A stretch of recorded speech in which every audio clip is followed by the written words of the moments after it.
నమస్తే, welcome to our channel. ఈరోజు మనం ఈ వీడియోలో ముఖ్యంగా విశ్లేషించుకునే అంశాలు ఏంటంటే, ఈరోజు ప్రధానంగా ఈనాడు దినపత్రికలో వచ్చినటువంటి ప్రధాన అంశాలను కానీ పరిశీలించినట్లయితే, ఖర్చులిస్తే చాలు ఇసుక ఉచితం,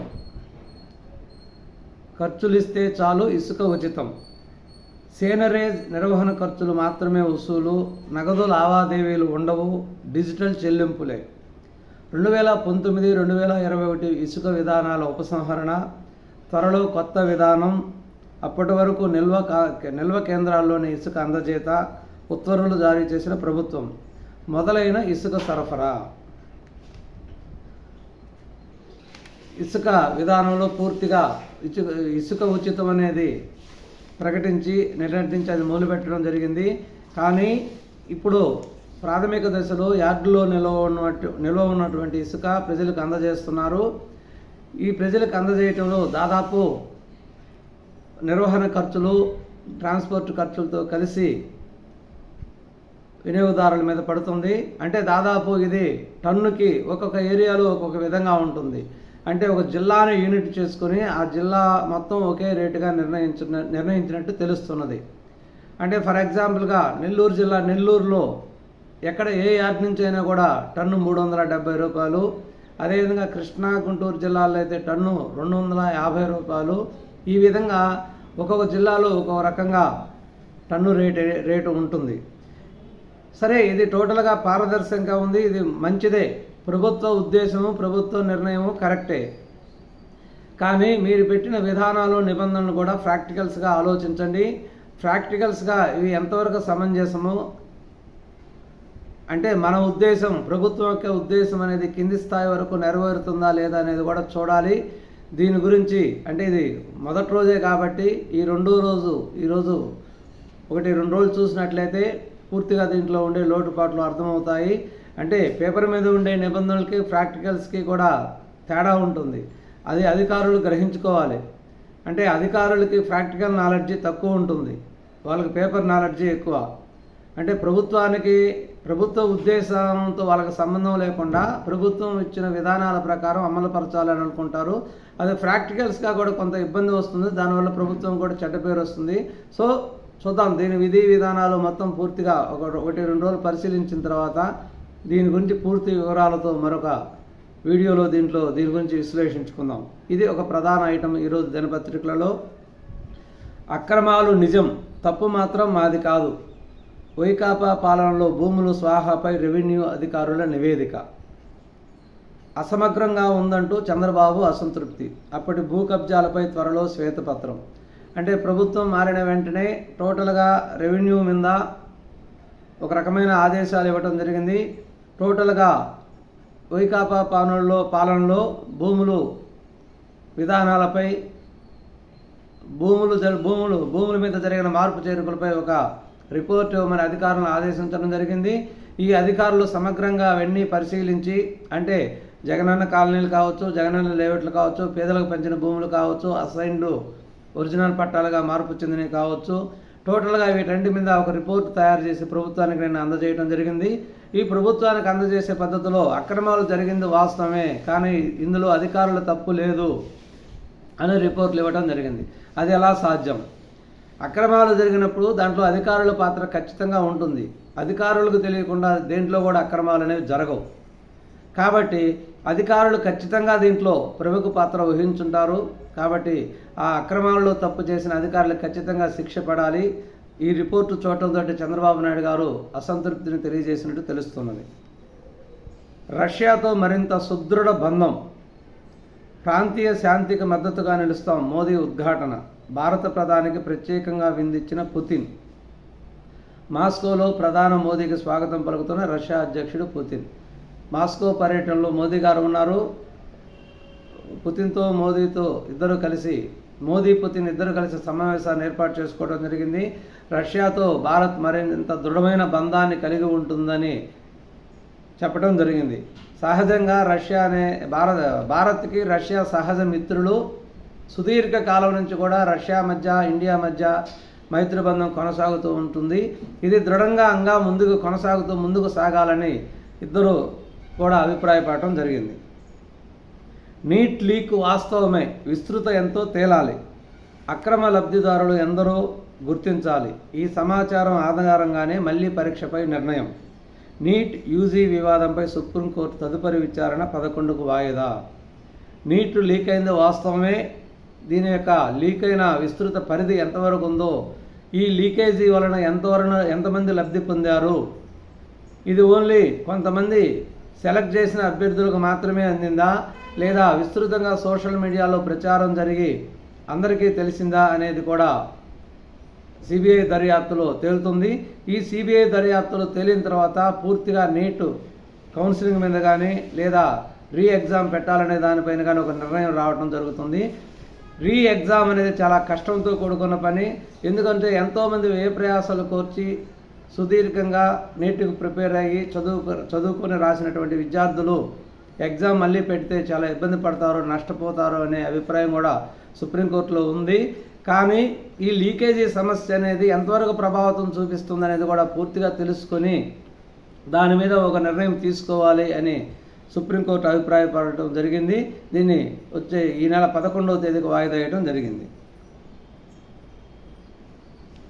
స్పీకర్ ఆదేశాలతో ఇసుక దొంగలపై విచారణ. గబ్బాడ ఇసుక వార్డు వద్ద ఎస్సీబీ అధికారులు. రాష్ట్ర వ్యాప్తంగా కొత్త ఇసుక విధానం సోమవారం నుంచి అమల్లోకి రావడంతో యార్డులో ఉన్న నిల్వలను విక్రయించడం ప్రారంభించారు. అనకాపల్లి జిల్లా నర్సీపట్నం గబ్బాడ యార్డులో 48,204 టన్నుల ఇసుక నిల్వ ఉంది. దీన్ని సోమవారం నుంచి విక్రయిస్తామని అధికారులు తొలుత ప్రకటించారు. అయితే ఇక్కడ 65,000 టన్నుల ఇసుక మాయం చేశారని, ముందు ఆ దొంగను పట్టుకోవాలని స్పీకర్ అయ్యన్న పాత్రుడు అధికారులను ఆదేశించినట్టు తెలిసింది. దీంతో పోలీసులు ఎస్సీబీ సిబ్బంది పరిశీలించి అక్కడ పికెటింగ్ ఏర్పాటు చేయడం జరిగింది. రాజకీయ వ్యాపారులు వైఎస్ఆర్ వారసులు కారు. మంగళగిరిలో నిర్వహించిన వైఎస్ఆర్ సంస్కరణ సభలో తెలంగాణ సీఎం రేవంత్ రెడ్డి, చిత్రంలో కాంగ్రెస్ నాయకులు దానం నాగేందర్, కేవీపీ రామచంద్రరావు, తెలంగాణ ఉప ముఖ్యమంత్రి బట్టి విక్రమార్క, ఏఐసిసి అధ్యక్షురాలు షర్మిల, తెలంగాణ మంత్రులు పొంగులేటి శ్రీనివాసరెడ్డి, పొన్నం ప్రభాకరు. నిన్న విజయవాడలో జరిగినటువంటి వైఎస్ఆర్ సంస్కరణ సభలో తెలంగాణ సీఎం రేవంత్ రెడ్డి పాల్గొనడం జరిగింది. రేవంత్ రెడ్డితో పాటుగా ఉప ముఖ్యమంత్రి బట్టి విక్రమార్క, అదే నాగం జనార్దన్ రెడ్డి, కేవీపీ రామచంద్రరావు, అనేక మంది సీనియర్ నాయకులు పాల్గొనడం జరిగింది. రాజకీయ వ్యాపారులు వైఎస్ఆర్ వారసులు కారు అని చెప్పడం జరిగింది. కడపలో ఉప ఎన్నిక వస్తే అక్కడ ఊరూరా తిరిగే బాధ్యత తీసుకుంటా, ఏపీలో కాంగ్రెస్ గెలుపు కోసం ఎలాంటి కార్యాచరణకైనా సిద్ధం. వైఎస్ఆర్ 75వ జయంతి సభలో తెలంగాణ సీఎం రేవంత్ రెడ్డి. అంటే ఇటీవల కాలంలో సోషల్ మీడియాలో చక్కర్లు కొడుతున్నటువంటి అంశం ఏంటంటే, జగన్మోహన్ రెడ్డి గారు ఎమ్మెల్యే పదవికి రాజీనామా చేస్తారు, వైఎస్ అవినాష్ రెడ్డి ఎంపీ పదవికి రాజీనామా చేసి జగన్మోహన్ రెడ్డి ఎంపీగా కడప నుంచి పోటీ చేస్తారని విపరీతంగా వార్తలు హల్చల్ చేస్తున్నాయి. కానీ ఇది నాకు తెలిసినంత వరకు, నా అభిప్రాయం వరకు ఇది వాస్తవం కాదు. అంటే పూర్తిగా అవాస్తవం అని కూడా చెప్పలేం. ఎందుకంటే జగన్మోహన్ రెడ్డి యొక్క మైండ్ సెట్ని కానీ అర్థం చేసుకున్నట్లయితే 11 సీట్లతో ఉన్నటువంటి జగన్మోహన్ రెడ్డి ఇప్పటికే చాలా అవమాన భారంతో కుంగిపోతున్నాడు. కాబట్టి ఈ అవమాన భారంతో ఉన్నటువంటి జగన్మోహన్ రెడ్డి అసెంబ్లీలో పోయి కూర్చొని ప్రభుత్వాన్ని ఫేస్ చేయటం అనేది కొంత కష్టంతో కూడుకున్న పని. కాబట్టి అంటే కష్టమేమీ కాదు, నిజాయితీమైన రాజకీయ నాయకుడికి సీట్లతో పని లేదు. ఒక్కడైనా కూడా వాదిస్తూ ప్రతిపక్ష పాత్ర పోషిస్తూ, ఇంతకుముందు మనం చూసాం సిపిఐ సిపిఎం నాయకులు, వాళ్ళు ఒకరో ఇద్దరు ఉంటారు, కానీ వాళ్ళు అసెంబ్లీలో వాళ్ళు వాదించినట్టు, వాళ్ళు పాత్ర పోషించినట్టు ఎవరూ చేయలేరు. అది మనం గ్రహించుకోవాలి. కాబట్టి జగన్మోహన్ రెడ్డి స్వతహాగా అతను ఎక్కువ అహంభావి కాబట్టి అతను అసెంబ్లీకి పోవటానికి ఇష్టపడడు. కాబట్టి కేంద్ర ప్రభుత్వంలో పోయి పార్లమెంట్లో కూర్చోవచ్చు అనే ఆలోచన కూడా ఉంటుంది. కాబట్టి ఇది జరిగినా జరగవచ్చు, జరగకూడదనేది లేదు. కానీ ఇప్పుడైతే వైఎస్ఆర్ సంస్కరణ సభలో దీని మీద ఒక స్పష్టత ఇస్తారని అందరూ చెప్పారు, కానీ ఎటువంటి నిర్ణయం తీసుకోలేదు. అదేవిధంగా ఒక మెసేజ్ పెట్టండి, వెంటనే స్పందిస్తా. యువతకు మంత్రి లోకేష్ భరోసా. ఐఐటి ఎన్ఐటీలో సీట్లు సాధించిన దివ్యాంగ విద్యార్థులకు ల్యాప్టాప్లు అందజేత. చూసామని నిన్నటి పేపర్లో కానీ 2-3 రోజుల నుంచి జేఈఈ అడ్వాన్స్లో అత్యధిక మార్కులు సాధించి సీటు సంపాదించినటువంటి దివ్యాంగ విద్యార్థులకి కొంత టెక్నికల్ ప్రాబ్లం వల్ల ఎన్ఐటి ఐఐటిలో సీట్లు కోల్పోయే పరిస్థితి వచ్చింది. వెంటనే ఆ విద్యార్థులు లోకేష్ బాబుకి మెసేజ్ పెట్టడం వలన దాని మీద వెంటనే స్పందించి ఆ టెక్నికల్ ప్రాబ్లంను సరిచేసి జీవో జారీ చేయించి వాళ్ళు ఎన్ఐటి ఐఐటిలో సీటు సంపాదించుకునే విధంగా వాళ్ళకి సహాయపడటం జరిగింది. దీనికి వాళ్ళందరూ నిన్న పత్రికాపూర్వక కృతజ్ఞతలు తెలియజేసినారు. అదేవిధంగా మళ్ళీ ఈరోజు లోకేష్ బాబు వాళ్ళకి ఉచితంగా ల్యాప్టాప్లు అందజేసే కార్యక్రమాన్ని కూడా చేయటం జరిగింది. అంటే దివ్యాంగుల విద్యార్థులందరికీ కూడా ఎన్ఐటి ఐఐటిలో ఎవరైతే సీట్లు సంబంధించారో అక్కడ ఉన్న దివ్యాంగ విద్యార్థులందరికీ కూడా ల్యాప్టాప్లు ఉచితంగా అందజేసి మీకు ఎవరికి ఏ సమస్య అయినా కూడా నాకు ఒక వాట్సాప్ మెసేజ్ చాలు, నేను వెంటనే స్పందించి దాని మీద చర్యలు తీసుకుంటామని చెప్పడం జరిగింది. డబుల్ ఇంజిన్ సర్కార్తో రాష్ట్రంలో అభివృద్ధి భాజపా రాష్ట్ర విస్తృత సమావేశంలో ముఖ్య నేతలు 22 నుంచి అసెంబ్లీ సమావేశాలు 5 రోజుల పాటు నిర్వహించే అవకాశం. వాన్పిక్ కేసులో నిమ్మగడ్డ ప్రసాద్ పిటిషన్ కొట్టివేత. జగన్ అక్రమాస్తుల వ్యవహారంలో తెలంగాణ హైకోర్టు తీర్పు. జగన్ స్మార్ట్ గుట్టు వీడింది. అనుబంధ పరికరాల ధరలు అడ్డగోలు. షిరిడీ సాయి కోసం టెండర్ విధానాల్లో నిబంధనల్లో మార్పు.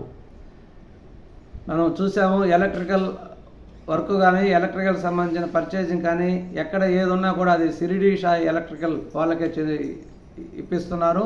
అంటే షిరిడీ సాయి ఎలక్ట్రికల్కి జగన్కి ఎంతో అవినాభావ సంబంధం ఉంది. ఆ గుట్టు వీడింది. ఎందువల్ల జగన్కి వాళ్ళకి ఇంత ఆర్డర్లు ఇస్తున్నారు అనేది కూడా విషయం ఈరోజు బయటకు వస్తుంది. దాని మీద పూర్తి స్థాయి విచారణ కూడా జరిగే అవకాశం ఉంది. జోగి రమేష్ మా భూమిని కాజేస్తున్నారు. రెవెన్యూ మంత్రి కార్యాలయంలో బాధితులు ఫిర్యాదు. ఒక్క ఉత్తర్వుతో 982 ఎకరాలు కొట్టేశారు. చిత్తూరు పెద్దారెడ్డి లీలా అనాధీనం కాస్త పట్టాభూములు అయ్యాయి. వెంటనే నిషేధిత జాబితా నుంచి తొలగింపు. నాటి చిత్తూరు జేసీ నేటి తిరుపతి కలెక్టర్ వెంకటేష్ ఘనకార్యం. దశాబ్దంగా వివాదంలో ఉన్న భూములపై నిర్ణయం. అధిక శాతం పెద్ద ఆయన అనుచరుల చేతుల్లోకే. ప్రభుత్వం మారినా వైకాపా విధేయులుగానే అధికారులు. 25 సంవత్సరాల నుంచి అసైన్డ్ భూమి అనుభవిస్తున్న ఎస్సీ ఎస్టీల భూమిని సెటిల్మెంట్ పట్టాగా మారుస్తామని ఉత్తర్వులు ఇచ్చి దాని చాటున పెద్ద కుంభకోణాన్ని చేసింది పోయిన ప్రభుత్వం. ఎందుకంటే ఆ జీవో తెచ్చిందే వాళ్ళు భూములు కొట్టేయటానికి. ఇంకా రాను రాను దాంట్లో ఉన్నటువంటి ఇంకా ఎన్ని లీలలు బయటకు వస్తాయో చూడాలి. ఇది ఈరోజు ఈ ప్రధాన పత్రికలలో ఉన్నటువంటి ప్రధానమైన విశేషాలు. ఇక ఒక మంచి వీడియోతో మనం మళ్ళీ మీ ముందు కలుసుకుందాం. అంతవరకు నమస్కారం.